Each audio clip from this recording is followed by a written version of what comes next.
সকলকে শুভেচ্ছা আর ভালোবাসা জানিয়ে শুরু করছি। আজকে আপনাদের আমি বলবো কিভাবে 35,000 টাকা মধ্যে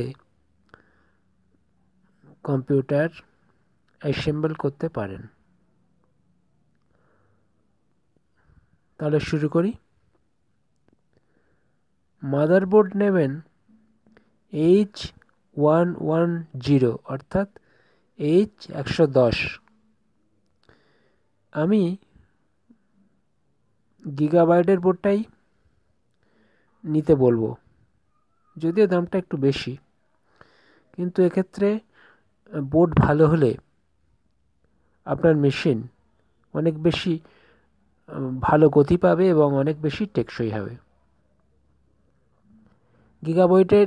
গিগাবাইটের বোর্ডটার দাম 6,999 টাকা। আসুস হলে এটা 5,300 টাকায় হয়ে যেত, আর MSI হলে 4,565 টাকায় হয়ে যেত। দামে অনেকটাই কম পেতেন। তা সত্ত্বেও আমি বলবো, বিজ্ঞাপন নয়, বিজ্ঞাপন ভাববেন না, আমি বলবো গিগাবাইটের বোর্ডটাই কিনুন 6,999 টাকা দিয়ে। প্রসেসর কিনুন i3 6th জেনারেশন। এখানে আমি যে কম্পিউটার অ্যাসেম্বল করার কথা বলছি, i3, i5, i7 যে কোনো 6 জেনারেশন অথবা 7 জেনারেশনের 115 সকেট ওয়ালা প্রসেসর আপনি H110 বোর্ডে লাগাতে পারবেন।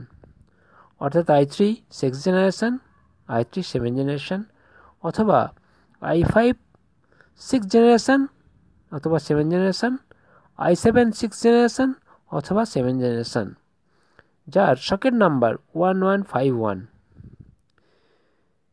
আমি i3-র 6 জেনারেশন প্রসেসরের দাম বলছি, 9,990 টাকায় পেয়ে যাবেন। হার্ড ডিস্ক 1 TB কিনবেন সিগেট বারাকুডা 3,336 টাকায়। ডিভিডি রাইটার LG কিনবেন 1,050 টাকা। র্যাম DDR4 4GB ক্রুশিয়ালের কিনবেন 1,487 টাকায়। মনিটর LG 18.5 কিনবেন 5,300 টাকায়। এগুলো প্রত্যেকটি আপনি নেট থেকে কিনে নেবেন, অর্থাৎ ইন্টারনেট থেকে কিনে নেবেন। কিনে ক্যাবিনেট এবং SMPS ফক্সিনের কিনবেন বা যে কোনো কোম্পানি কিনবেন অন্তত পক্ষে 3,000 টাকার, একটু দাম বেশি দিয়ে কিনবেন, তাহলে ভালো হবে। কিবোর্ড এবং মাউস নেবেন 700 টাকার মধ্যে। UPS মাইক্রোটেক নেবেন 2,400 টাকায়। Cabinet, SMPS, keyboard, mouse, UPS এই তিনটে জিনিস, অর্থাৎ এইগুলো আপনি বাজার থেকে কিনবেন, তাহলে ইন্টারনেটের থেকে দামে কম পাবেন, মালও ভালো হবে। জিনিসপত্রগুলো কিনে কোনো হার্ডওয়্যার ম্যানকে দিয়ে অ্যাসেম্বল করিয়ে নেবেন, দেখবেন 35,000 টাকার মধ্যে সব কিছু হয়ে যাবে। এই কম্পিউটারে আপনি আপনার যাবতীয় কাজ করতে পারবেন, কোনো কাজ আপনার অসুবিধে হবে না। আর উইন্ডোজ 10 তো বিন্দাস চলবে।